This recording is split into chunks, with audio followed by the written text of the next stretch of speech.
Allahu Akbar, Allahu Akbar, Allahu Akbar, Allahu Akbar, Allahu Akbar, Allahu Akbar, Allahu Akbar, Allahu Akbar, Allahu Akbar.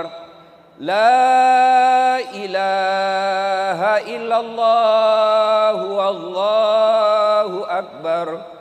Allahu akbar walillahil hamd. Alhamdulillah. Alhamdulillahi rabbil alamin. Wa bihi nasta'inu ala umurid dunya waddin. Ashhadu an la ilaha illallah wa ashhadu anna Muhammadan abduhu wa rasuluh. Allahumma salli ala sayyidina Muhammad wa ala alihi wa sahbihi ajma'in. Amma ba'd. Faqad qala Allah subhanahu wa ta'ala fi kitabil karim. Bismillahirrahmanirrahim. Ya ayyuhalladzina amanu taqullaha haqqa tuqatih wa la tamutunna illa wa antum muslimun. Wahai orang-orang yang beriman, bertakwalah kalian kepada Allah dengan sebenar-benarnya takwa, dan janganlah kalian mati kecuali dalam keadaan beragama Islam. Wa qala idan, bismillahirrahmanirrahim. Ya ayyuhalladzina amanu dukhulu fis silmi kaffatan wa la tattabi'u khutuwatis syaitan innahu lakum adu mubin.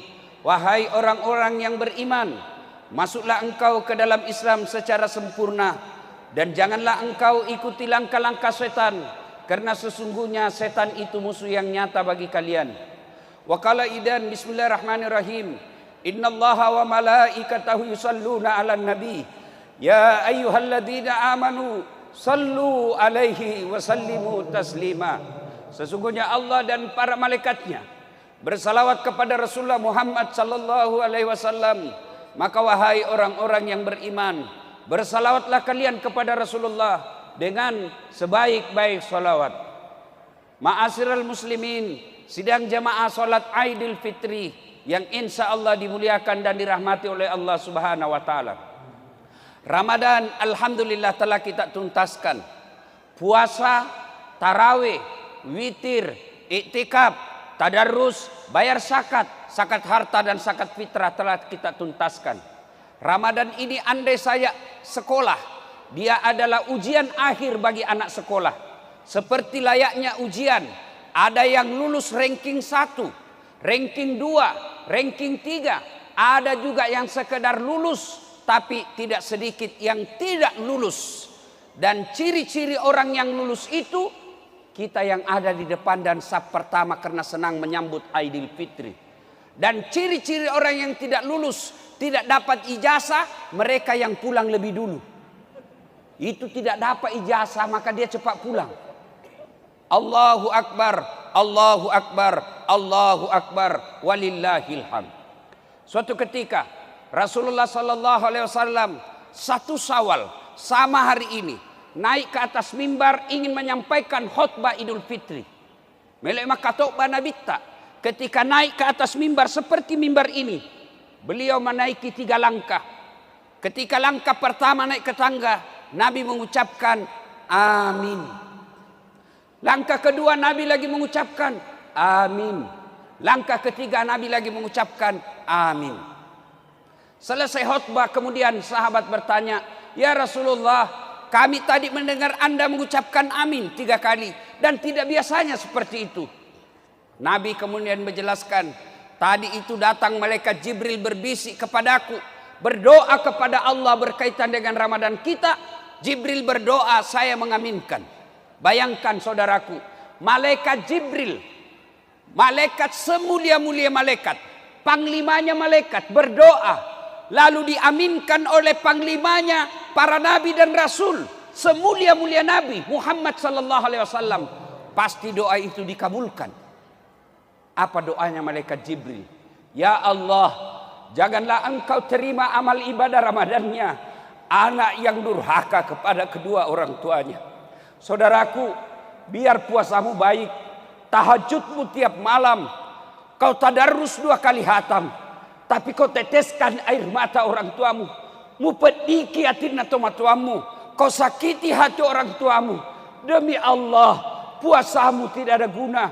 Puasamu tidak ada akan sampai kepada Allah. Maka saudaraku yang masih hidup orang tuanya, bersyukur kalian kepada Allah. Muliakan orang tuamu. Berikan hartamu yang terbaik untuk orang tuamu. Jangan kau pernah hitung-hitung untuk orang tuamu. Karena kita bisa seperti ini, jasa dari orang tua kita.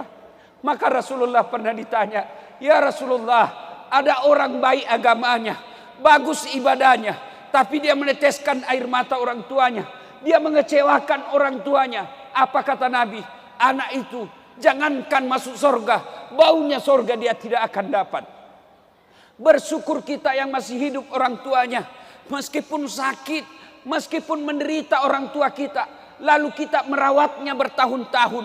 Ketahuilah, orang tua yang dirawat itu, Allah tersenyum kepadamu karena engkau merawat orang tuamu. Tidak semua anak diberikan kesempatan untuk merawat orang tuanya. Umar bin Khattab pernah bertanya, ya Rasulullah, saya tahu tidak mungkin saya melihat wajahnya Allah di dunia. Saya tahu tidak mungkin saya bisa melihat Allah di muka bumi ini. Tapi saya mau ingin bagaimana supaya Allah tersenyum kepadaku. Maka Nabi menjawab, buatlah ibu bapakmu tersenyum, maka Allah pasti tersenyum kepadamu. Saudaraku, pulang lebaran ini, buat ibu bapakmu tersenyum. Kasih yang hadiah yang terbaik, hibur dia. Buatlah kalian dia bertemu kepadamu, maka Allah pasti tersenyum kepadamu. Adik-adikku para remaja, selesai biasa lemaran, kalian buka baju, kalian buka serban, kalian buka sarung, tapi kalian pergi tempat hiburan. Memang ada dosamu di tempat hiburan. Datanglah kepada orang tuamu, cium kakinya, jangan lepas tangannya sebelum dia katakan, wak dampangan nak, saya maafkan kamu. Dan kemuliaan orang tua itu luar biasa. Kita belum minta maaf, belum jabat tangan. Apa kata orang tua kita? Nak, tidak ada dosamu nak. Meskipun ada dosamu, aku telah memaafkan kau lahir dan batin. Saudaraku, banyak orang dalam rantauan seperti kita ini yang ada di Batu Licin, ingin mencium ibu bapaknya, ingin mencium tangan ibu bapaknya, tapi ibu bapaknya ada di Jawa. Dia tidak kembali kampung karena uangnya terbatas. Maka saudaraku yang ada orang tuanya di tempat ini, kembalilah kalian, buat orang tuamu tersenyum, maka Allah pasti tersenyum kepadamu. Dengar firman Allah, imma yablughanna indakal kibra ahaduhuma au kilahuma fala takul lahuma uf wala tanharhuma wa kullahuma kaulan karima. Apabila kedua orang tuamu sudah lanjut usia, dalam pemeliharaanmu, matoani to matoamu, dek nanole kasih murusu alena, dan ini tinggal di rumahmu. Jangan kau berkata ah kepadanya, jangan kau teteskan air matanya. Ayat ini kemudian diterjemahkan, ditafsirkan oleh para ulama. Kalau kalian bangun masjid, boleh transfer duitnya dan tidak mengurangi pahalanya. Kalau kalian ingin menyumbang fakir miskin, boleh kirim pakai sopirmu. Tapi jika kalian ingin berbuat baik kepada orang tuamu, jangan kau kirim pakai orang lain. Jangan kau suruh orang tua orang lain. Tanganmu dan tangannya orang tuamu datang kamu bawakan. Begitu cara ayat ini memuliakan orang tua. Allahu Akbar, Allahu Akbar, Allahu Akbar, walillahil hamd. Bagaimana buat kita yang sudah wafat orang tuanya? Ustadz, saya dulu nakal. Saya dulu sering mengecewakan orang tua saya. Sekarang saya sudah hijrah, saya sudah bertobat. Tapi orang tua saya sudah tidak ada Ustaz. Sudah ada di alam kubur. Agama mengajarkan bagi mereka yang sudah wafat orang tuanya. Satu, doakan orang tuamu. Doakan bagaimana? Tidak harus Ustaz yang doakan kamu. Tidak harus Pak Imam yang doakan untuk orang tua. Lebih baik kalian yang langsung doakan. Selesai nanti Idul Fitri, kalian ingin mendoakan orang tua, silakan langsung. Tidak harus ada ayam, tidak harus ada soko, tidak harus ada nasi. Kalian duduk menghadap kiblat selesai ini, doakan orang tuamu. Dan tidak harus melalui dasat latif, tidak harus melalui ulama, tidak harus melalui habaib. Doakan langsung, karena doa paling baik untuk orang tuanya dari bibir anaknya. Dasat latif doakan orang tuamu, belum tentu pernah kenal baik. Maka doakan. Apa doanya Ustaz? Tidak harus kau bahasa Arab. Puang, tak dampangi dosana tomatuaku. Ya Allah, ampuni dosa orang tuaku. Terima amal ibadahnya. lipat gandakan segala kebaikannya, lapangkan alam kuburnya, jadikan kuburnya menjadi taman-taman surga. Tapi ingat, saudaraku para akhwat, ini makun raya perempuan, kalau pergi ziarah kubur, tidak usah kau pergi ziarah kubur kalau kelihatan auratmu. Tidak usah kalian pergi ziarah kubur kalau kau tidak mampu menutup auratmu dan pakai jilbab. Kalau kau pergi ziarah kubur tidak tutup auratmu, disiksa orang tuamu di kubur. Seolah-olah malaikat berkata, lihat kau itu anak gadismu, datang melihat kamu, dia pertontonkan auratnya. Untuk apa kalian bawa bunga? Untuk apa kalian bawa pandan? Kalau kau tidak datang dengan doa, apalagi sampai kau perlihatkan auratmu. Allahu Akbar, Allahu Akbar, Allahu Akbar, walillahil hamd. Yang kedua, kalau wafat orang tua, setelah doakan, sedekah kaki. Ustaz, saya mau orang tuaku terang kuburnya, kirimi pembeli lampu di masjid. Ustaz, saya mau orang tuaku supaya ada AC di kuburnya, kirimi pembeli AC di masjid. Insya Allah sudah ada di situ. Bapak yang sudah ada duit di kantong, niatkan pulang nanti ini berbagi supaya orang tua terang kuburnya. Allahu Akbar. Yang ketiga, cara berbuat baik kepada orang tua sudah meninggal adalah mengunjungi karib kerabatnya. Sudah datang orang tua, masih ada paman kita, masih ada acil kita, datangi mereka. Jangan acil kita yang datang, jangan paman kita yang datang. Kita yang datangi paman kita, itu yang diajarkan oleh Nabi. Paman saya miskin, paman saya tidak ada sekolahnya, jangan lihat itu semua. Tapi agama mengajarkan anak yang datangi saudara bapaknya atau saudara ibunya. Allahu Akbar, Allahu Akbar, Allahu Akbar, walillahil hamd. Yang kedua, orang yang didoakan tidak diterima amal ibadah Ramadannya. Lalu malaikat Jibril lagi berdoa, ya Allah, janganlah engkau terima amal ibadah Ramadannya Muslim yang tidak mau memaafkan sesamanya Muslim. Saudaraku, pilkada, pilcaleg, pilpres kadangkala membuat kita pecah persaudaraan. Itu keliru dan salah. Orang sudah jadi wali kota, orang sudah jadi bupati, orang sudah jadi presiden, orang sudah jadi anggota DPR. Kalian bertetangga masih musuhan, apa yang kalian dapat? Boleh kalian berpecah, boleh kalian berbeda pilihan, boleh kalian berbeda caleg, berbeda partai, berbeda calon gubernur, silakan. Tapi ajak tasi salah-salah, jangan bercerai-berai. Orang yang memutuskan tali persaudaraan, biar puasanya lengkap, tarawehnya tidak ada putus, zakat sedekahnya baik, 30 malam, tiap malam tahajud. Tapi dia memutuskan tali persaudaraan. Depan rumahnya bermusuh gara-gara parkir. Sebelah rumahnya bermusuh gara-gara taman. Sebelah kirinya bermusuh gara-gara got. Belakang rumahnya bermusuh gara-gara binatang ternaknya. Dengar ancaman Nabi. Atadruna manil muflis. Tahu enggak kamu pendusta agama? Tahu enggak kamu orang yang bangkrut di akhirat kelak? Bangkeroi matuku akhirat. Pailit dia di akhirat nanti. Siapa mereka? Jarusu wa khati'ur rahim, tetangga yang jahat sama tetangganya dan yang memutuskan tali persaudaraan.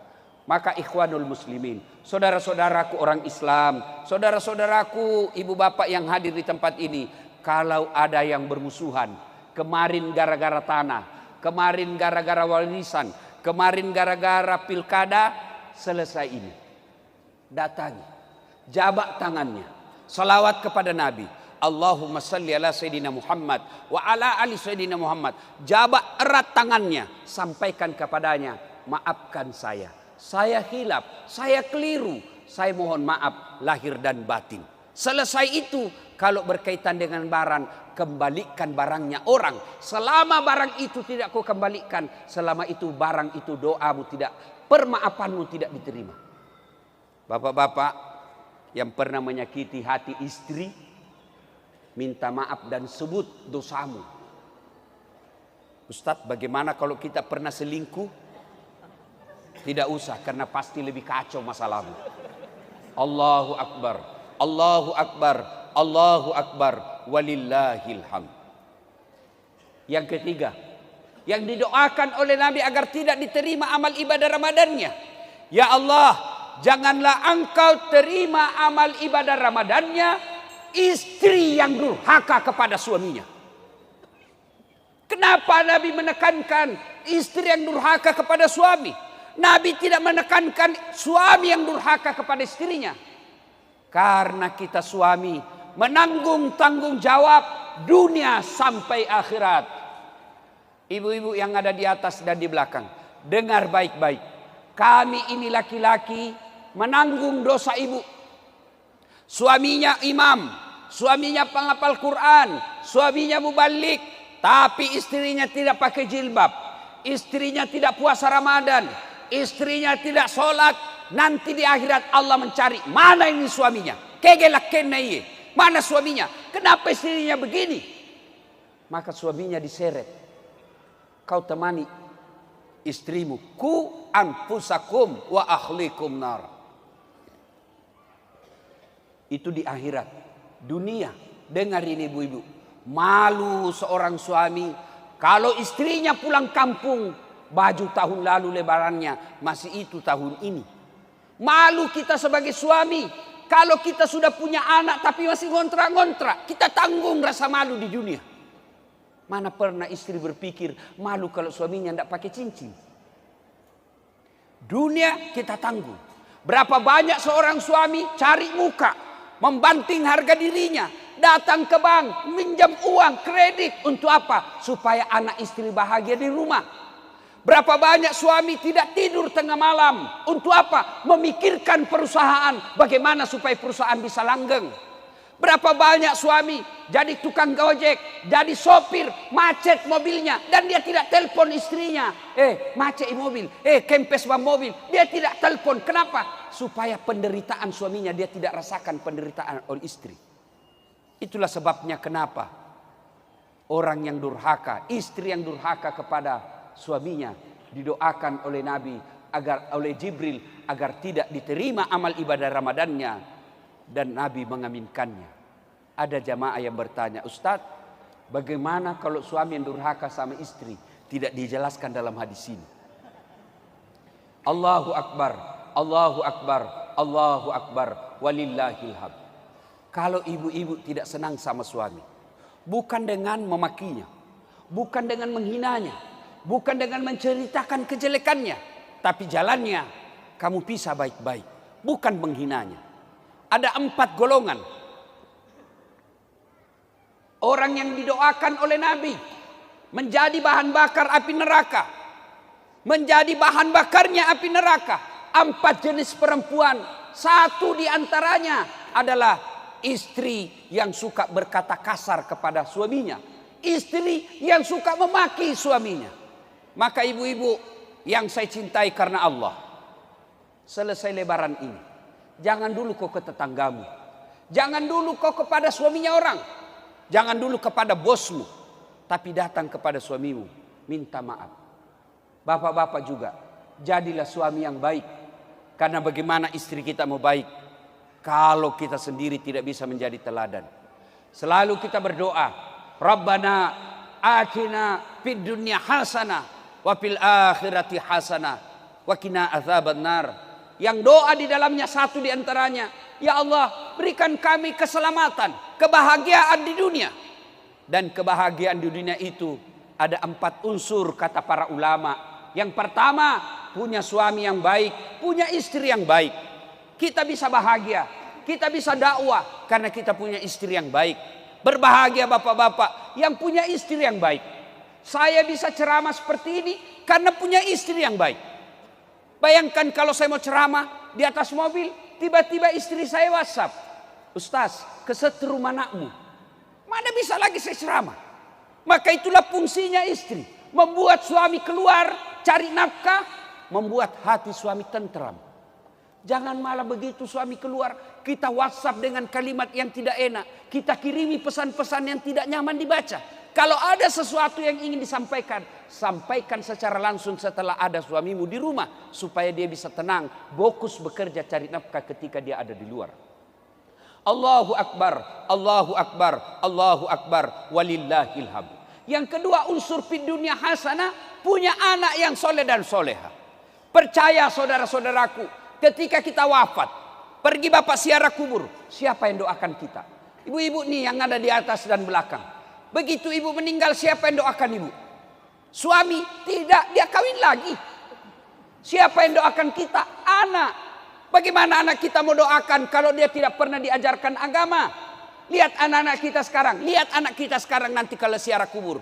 Dia cuma datang ke ziarah kubur lalu dia tulis OTW ziarah kubur. Sampai di kubur dia foto lagi dirinya pegang batu nisan. Kuburan nenek saya. Dia tidak ada berdoa.